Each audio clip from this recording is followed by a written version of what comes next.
Most beginners, freelancers, and entrepreneurs that I talk to every single day in the AI and automation space can build systems, but they completely freeze up on sales calls. They simply just can't close deals. They get prospects interested, book a meeting, and then they blow it on the first objection.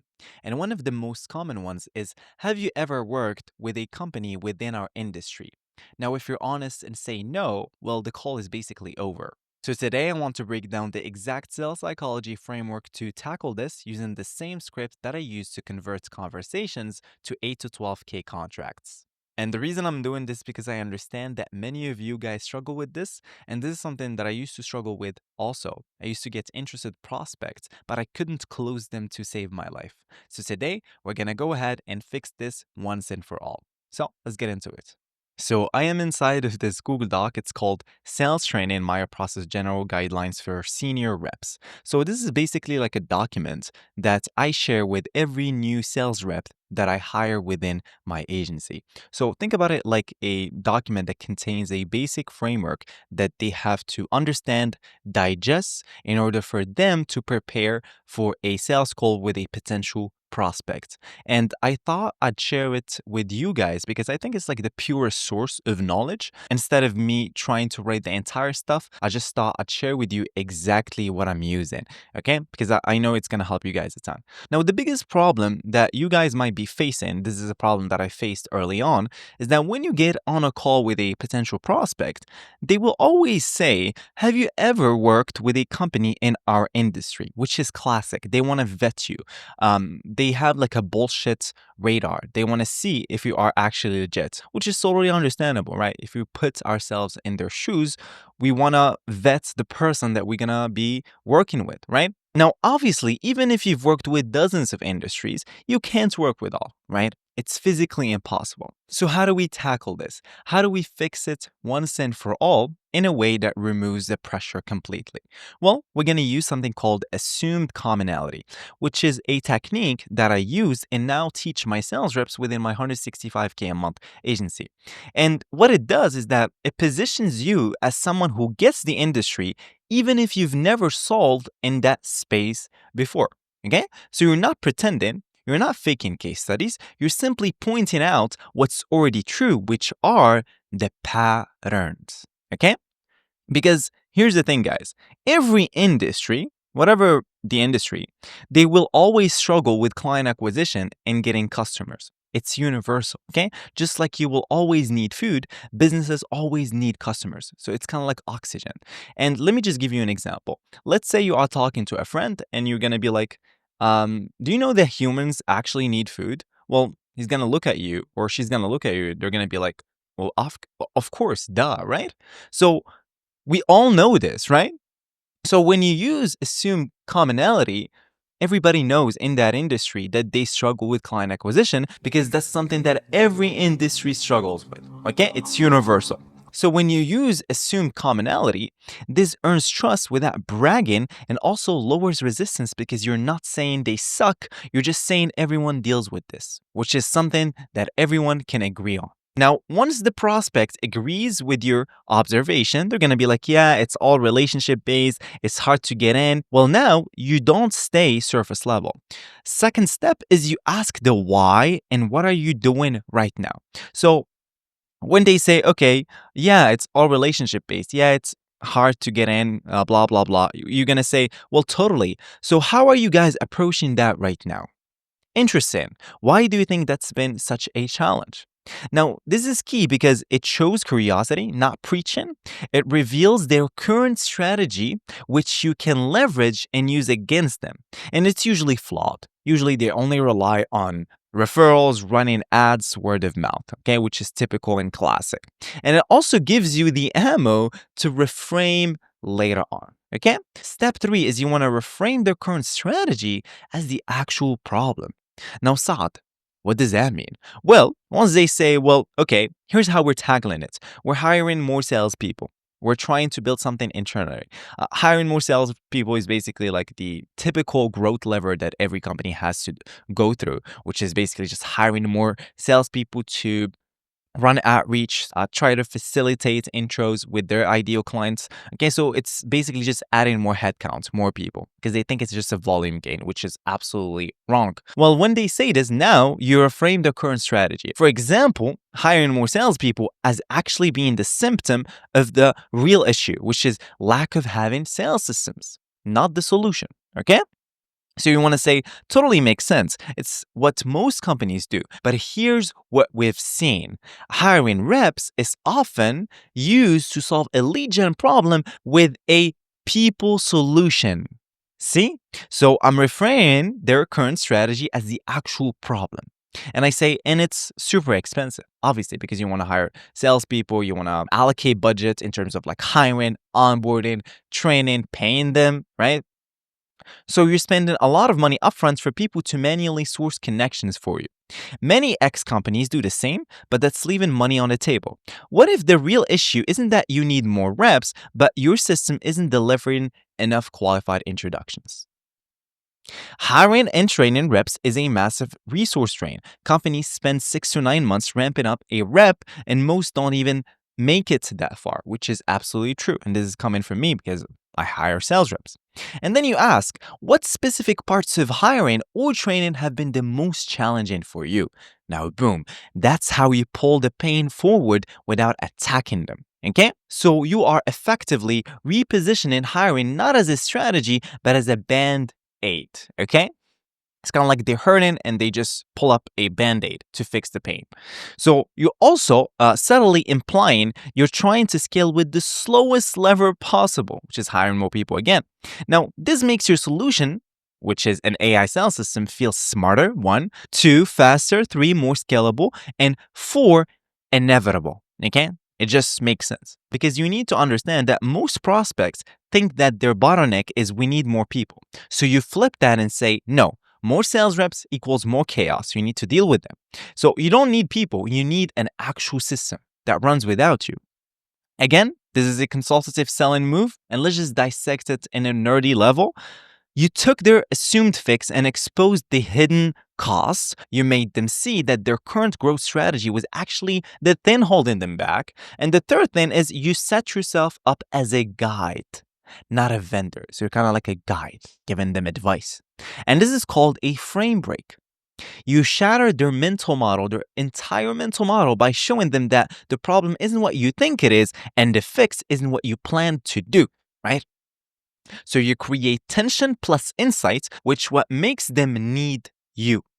Because you want them to need you. You shouldn't position yourself in a way that you need them because that creates scarcity and that's how you become needy and that's how you never close. Okay, and this snowballs to anything in life. If you're needy when it comes to relationships, the other person they're gonna pull away from you. Okay, when it comes to deals, obviously, if you have this scarcity mindset, you're needy.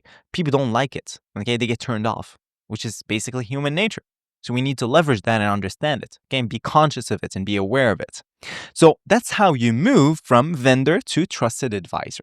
Because I want you guys to move from the traditional vendor builder AI automation that never closes deals, typical glorified freelancer, to someone who is an operator, a trusted advisor, someone who can actually get to that 10 to 25K a month, because you will never get there if you are just a builder, right? So you want to operate from the trusted advisor / operator archetype. This is your new position. This is your new identity that you are watching this. Okay, you need to break free. Okay, so let's talk about the fourth step, which is introducing your solution, the sales system. Okay, the payoff, what they want unconsciously. Okay, because now you're preparing them slowly but surely. Okay, so after exposing hiring as the real bottleneck, you introduce your sales system as the smarter alternative. So what you say is, what we found is that companies trying to solve a lead gen problem with people usually run into the same issues: ramp up time, inconsistency, burnout. And then you say, our sales systems generate warm interest without adding headcount. We use our own tools, data, and our private network to get high quality pre-warm decision makers into conversations. So you reframe the whole conversation equation from people equals results, which is wrong, to system equals leverage. So now they have leverage. Okay. Now, let's talk about transitioning into a directional close via a two-option offer, which is called an alternative choice close mental model. Now, they saw the pain of their path and the power of your system. You don't pause or wait for them to think about it, okay? Think about it when? Today, tomorrow, next day, next 10 years, right? You want them to think about it now, okay? So instead, you go straight into, so here's how we typically work with companies like yours. So here's what you do, and you want to really pay attention to this, okay? I need you to take a pen and actually pay attention to this. You want to offer two options. Option one, a core package, for example, $5,384 a month. You build, manage, and optimize the entire sales system. Option B, this is something that I like to call enterprise package. For example, 9,000, everything in core. You can also add like CRM integrations, being a strategist, financial service expertise. Okay, so everything that tackles the sales process. And by the way, check out the language, the core package, enterprise package. It gives me this authority. It gives me this premium service feel. Okay. And then you hit them with the directional close. Which one of these makes most sense based on where you guys are right now? So now that bypass the yes or no binary and you reframe their decision as which version of moving forward do you want? So either option A or B, there's no, right? So this creates momentum, perceived control, so they get to choose, so they feel like they are in the driver's seat, so they get this confidence, so you give them confidence, and there's no off ramp. There's no I'll think about it trap. It's kind of like when you talk to, for example, your partner and you say, hey, do you what do you want to eat? Obviously, you're going to be like, well, I don't know. Maybe no, maybe yes. You're going to say, hey, do you want X or Y? Like you give them a binary choice and they're going to be like, okay, I'll go for X. That's it. And this also basically helps with picking the right time to hop on a call. So you want to give an alternative choice. I'm available on X or Y, which day works better for you. That's it. Okay, binary choice. So like I said, this is a classic alternative choice close, but you made it consultative, not pushy. Now they're not thinking yes or no, they're thinking A or B, and that's how you close without being pushy and still control the direction. Now, let's talk about objection handling with respectful curiosity. Obviously, they're going to give you objections, okay? So the prospect can give you, and most indefinitely give you like a classic stall. I'll think about it. Also, I'm not the only decision maker. I have a co-founder, blah, blah, blah. I need to talk to, okay? So what you do now is you don't push. You don't fold under pressure. So instead, you use a respectful curiosity to peel back what's really going on under the hood. Because I'll think about it. It's usually just objections because these decision makers, I would say 90% they have the budget. Okay, they're just giving you like a classic pushback. So what do you say? Well, you say totally get it. Making a decision without thinking it through rarely ends well. While you're thinking, what are you specifically considering? Is it budget? Is it timing or something about the system? So you want to show empathy. Okay, like I understand you, I acknowledge this, but you're still guiding the conversation. Okay, you're always guiding the conversation. And most importantly, you're isolating them from the objection. And then you match your objection type. So depending on the response, obviously, you give different follow-ups. For example, if they say, well, it's a budget, you reframe it as an ROI problem, so return on investment. Timing, you reframe the urgency. The sooner we start building, the sooner it generates interest for you. And then let's say they give you like an objection about uncertainty about results. So what you can do is you can offer a short trial or you can share a real sales system campaign dashboard. And this is a hack that I use and a lot of beginners and freelancers that I talk to every single day, they use this technique and I talked about it multiple times. So when you follow everything that I'm sharing with you guys, you will get intros. Once you get introductions, well, you can literally say the exact system that made you hop on a call with me today is exactly the system that's going to generate your intros. Because you're essentially positioning your exact system that got you into that call with them in the first place as the vehicle that's going to get them the same. Right? So let that sink in. If they are skeptic, you respect it and say, let me show you behind the scenes, real metrics, not cherry-picked stuff. Now, the reason why it works is because it creates safety, so you're not reassuring, which is really, really important. It gives an honest dialogue. It shows you're not needy, which builds status, and it keeps momentum alive even if they stall. So you want to always keep momentum. And this is what I like to call respectful curiosity. And it closes way more deals than pressure ever will. Because I don't like when people pressure decision makers or business owners into paying them because, I don't know, it just shows neediness. And I don't want you guys to be needy. The whole position and the whole identity that I'm portraying and I want you guys to adopt and literally copy me is the abundance mindset. You want to be abundant. Deals come to you. You don't come to the deals, just like everything in life. Okay? You don't need them, they need you. You want to operate from this identity always in everything in life, not just business. Let's transition into rejecting the guarantee trap, replacing it with transparency. Now, the reason why I include this is because most people in the AI and automation space say, well, we're going to give you a refund or guarantee, okay? 30 days, 90 days, or else we're going to give you a refund, give you $5,000. Now, this is bullshit. I talk to many founders on LinkedIn and they have these crazy risk reversal offers where your money back guarantee. No, this is something that you never want to give, okay? So imagine the prospect says, but how does your system guarantee me this? This is a classic trap. Most people freeze, overcompromise, or panic. Now that you are watching this, you will not, okay? So you want to reject the premise entirely. Entirely. We don't offer guarantees, and here's why. You explain the psychology behind guarantees because guarantees leads to bad behavior, quantity over quality. And when you offer guarantees, it triggers something called loss aversion, okay? In the buyer's head, which means they now think about the possibility of you not being able to actually deliver. And in their head, their brain, they picture the exact scenario where you have to pay them back. And now they panic. Because humans think in images. When you paint an image in someone's brain, they think about it like they paint it. So you never want to go down that route. Okay? And you want to say real partners aren't looking for guarantees. They want systems, proof, and transparency. And then you reframe the guarantee into what you do offer. Transparent dashboard, clear response and conversion rates, real campaign data, charts and all, outcomes based on the average client, not wishful thinking. And then you flip the status. Our best clients aren't looking for a promise. They're looking for a partner who tells the truth and works the process. Now you're moved from the salesperson to a trusted expert by not bending, obviously not bending under pressure, not deflecting, but still showing confidence in your offer. And this is pure authority energy. That's how you maintain trust and frame your offer as elite. The next step is controlled proposal delivery. Get it signed on the call or the same day. What you do is once they are warm, objections are cleared, and you've shown the system, you don't just say, well, cool, I'll send over the proposal after this. Now, every guru in the AI and automation space says, okay, once you're on a call, tell them, okay, I'll send you a proposal after this call. Classic. This is how you get ghosted. Nope. You stay in control of the sale. You say, all right, I'll send the proposal right now we're on the call. I'll share my screen and walk you through it so there's zero confusion.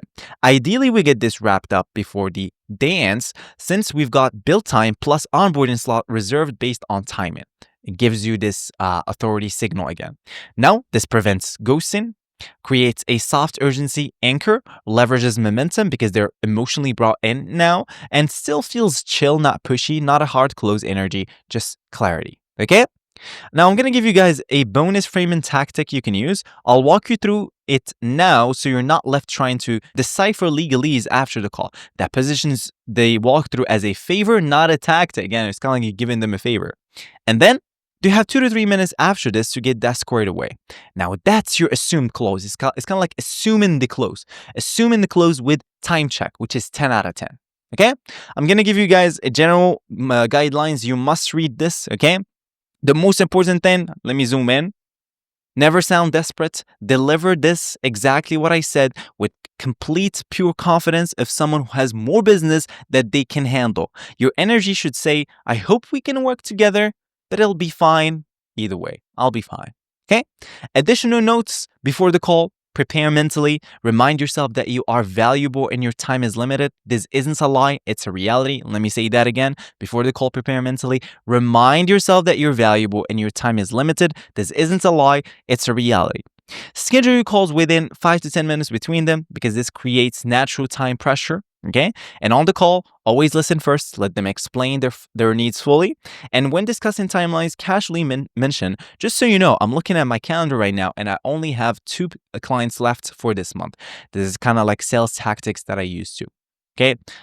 Like a lot of people will not talk about this, but I'm going to share everything with you guys.